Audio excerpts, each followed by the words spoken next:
India जल्द ही France के साथ 26 मरीन रफाइल्स की डील साइन करने जा रहा है। पॉसिबली इस साल के एंड तक फाइनल कॉन्ट्रैक्ट साइन हो सकता है।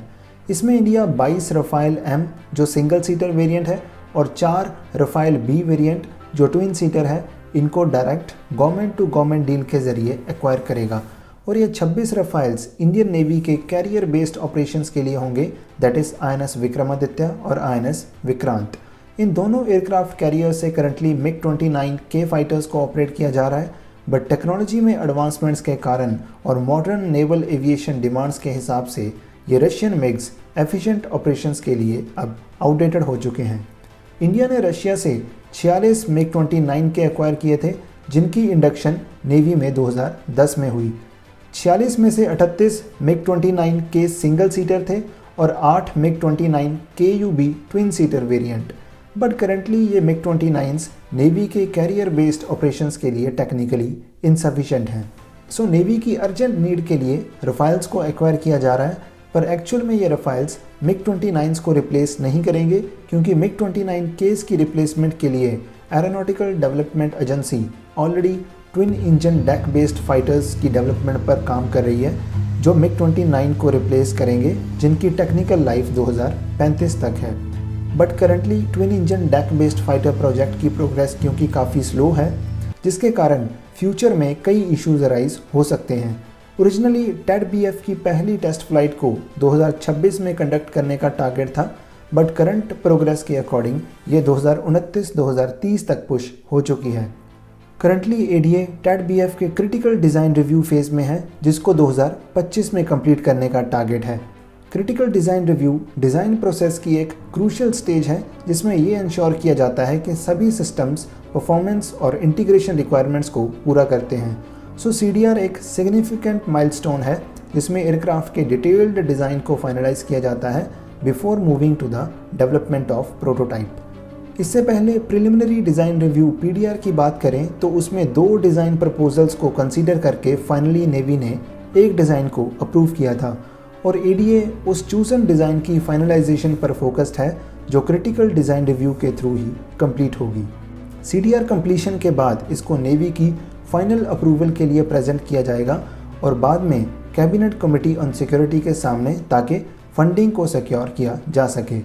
ADA TED-BF के लिए करीब 14,000 करोड़ की फंडिंग चाहती है, जिसमें प्रोटोटाइप डेवलपमेंट और फ्लाइट टेस्टिंग्स इंक्लूडेड होंगी। देखा जाए तो 5th जनरेशन AMCA के लिए भी 15,000 करोड़ सैंक्शन किए गए हैं, और TED-BF को भी एक near 5th generation deck based fighter कहा जा रहा है। इसकी कुछ कैपेबिलिटीज़ को भी हम डिस्कस करेंगे, बट अभी बात करें इसके प्रोटोटाइप रोल आउट की, तो ADA के अकॉर्डिंग CCS की अप्रूवल के बाद 3 से 4 साल के अंदर इसके प्रोटोटाइप को रोल आउट करने के प्लान्स हैं। सो अगर नेक्स्ट ईयर इसकी अप्रूवल मिलती है तो 2029 के अराउंड TED-BF के प्रोटोटाइप को रिवील किया जा सकता है, जिसके बाद फ्लाइट टेस्टिंग शुरू होंगी, जिसमें एक्सटेंसिव और रिगरस ट्रायल्स होंगे और एयरक्राफ्ट कैरियर्स पर करीब 1000 टेक ऑफ्स और लैंडिंग्स की जाएंगी, और परफॉर्मेंस इवैल्यूएशन और फाइनल क्लियरेंस के बाद ही फिर प्रोडक्शन फेज स्टार्ट होगा, और ये टाइमलाइन 2033-2034 की है। Navy twin engine deck based fighters को 2 बैचेस में प्रोक्योर करेगी, जिसमें 45 यूनिट्स पर बैच के अकॉर्डिंग प्रोक्योर करने के प्लान्स हैं। इसके बाद TED-BF के क्रूशियल कंपोनेंट इंजन की बात करें तो इनिशियल प्रोटोटाइप्स में F414 इंजन्स इंटीग्रेट करने के प्लान्स हैं, और इन इंजन्स को AMCA के इनिशियल बैचेस में भी यूज़ किया जाना है, और इनकी प्रोडक्शन भी ट्रांसफ़र ऑफ टेक्नोलॉजी प्रोविज़न के अंडर इंडिया में होगी, जिसमें GE एरोस्पेस और HAL जॉइंटली इन इंजन्स को प्रोड्यूस करेंगे। But production variants most probably TED-BF के सेकंड बैच में मोर पावर और थ्रस्ट वाले 110 किलोन्यूटन्स इंजन यूज़ करने के प्लान्स हैं, जिसको इंडिया फॉरेन कोलैबोरेशन के साथ डेवलप करेगा, और AMCA के MK2 वेरिएंट को भी यही इंजन्स पावर देंगे। हालांकि ये twin engine deck based fighters Indian navy के कैरियर बेस्ड ऑपरेशंस के लिए एक मेजर बूस्ट होंगे, पर इस प्रोजेक्ट के टाइम पर कंप्लीट होने के भी कुछ डाउट्स हैं, क्योंकि करंटली क्रिटिकल डिज़ाइन रिव्यू भी इनकम्प्लीट है, और इसके बाद मेन स्टेप है CCS की क्लियरेंस। बट उसके बाद भी अभी पूरा प्रोजेक्ट पेंडिंग है, सो आगे किसी भी फेज़ या स्टेज में अगर कोई हर्डल सामने आता है तो उससे पूरी टाइमलाइन अफेक्ट होगी,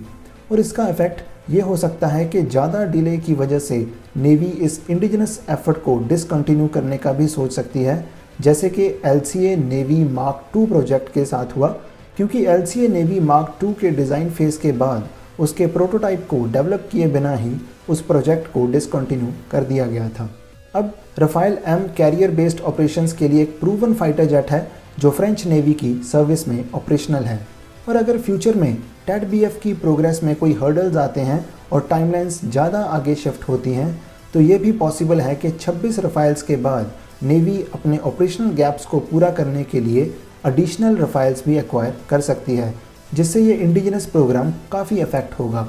और देखा जाए तो पास्ट में अपनी इमीडिएट ऑपरेशनल नीड्स को पूरा करने के लिए नेवी ने प्रूवन सॉल्यूशंस को ही प्रायोरिटी दी है, जैसे कि MiG-29K और सी हैरियर्स की एक्विजिशन। सो अगर TADBF में फर्दर ज़्यादा डिलेज होते हैं तो इसको भी अबेंडन किया जा सकता है, जो कि इंडिया के डिफेंस मैन्युफैक्चरिंग गोल्स के लिए भी एक सेटबैक होगा। और दूसरी तरफ फॉरेन प्लेटफॉर्म्स जैसे कि रफ़ाइल M पर ज़्यादा डिपेंडेंसी की वजह से लॉन्ग रन में नेवी को सप्लाई चेन इश्यूज़ और कॉस्ट एस्केलेशंस का भी सामना करना पड़ सकता है। बट अगर इंडिया अपने डेक बेस्ड फाइटर को इंडिजिनसली डेवलप करने में सक्सेसफुल होता है तो कॉस्ट इफेक्टिवनेस और एडवांस्ड फीचर्स के कारण ये इंडियन नेवी के लिए एक मोस्ट प्रेफर्ड चॉइस होगी। कॉस्ट वाइज देखें तो अगर हम IF के रफ़ाइल की कॉस्ट को देखें तो IF के सिंगल रफ़ाइल की रफ कॉस्ट अराउंड $100 मिलियन है, बट TADBF रफ़ाइल के कंपैरिजन में एक मोर अफोर्डेबल एयरक्राफ्ट होगा जिसकी कॉस्ट को $70 मिलियन तक सीमित रखने के प्लान्स हैं। सो लोअर कॉस्ट की वजह से नेवी फ्यूचर में एडिशनल फाइटर्स को लोअर फाइनेंशियल बर्डन के साथ एक्वायर कर सकती है।